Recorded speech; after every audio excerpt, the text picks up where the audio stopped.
Qaytar Huk. Barakalla, yana bir marta. Qo'llarni ko'taramiz. Bo'ldi. Siz jangga tayyorsiz.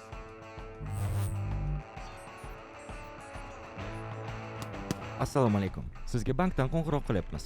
Hozirgina 3 million so'm pul o'tkazganmidingiz? Hozir sizga SMS orqali kod keladi. Raqamlarni menga ayting, biz bu pul o'tkazmasini bekor qilamiz. Senlarga hech qanaqa kodni aytmayman.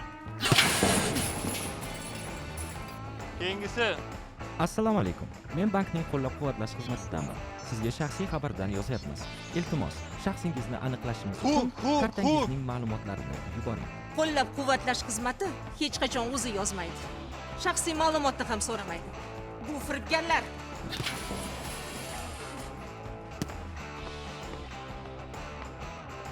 Assalomu alaykum. Men Markaziy bank vakiliman. Sizning nomingizga kredit olishga urinishini aniqladik. Agar bu siz bo'lmasangiz, tezda bekor qilishingiz kerak. Bu firibgarlar-ku. Markaziy bank hech qachon fuqarolarga qo'ng'iroq qilmaydi. Kredit olishni ham so'ramaydi.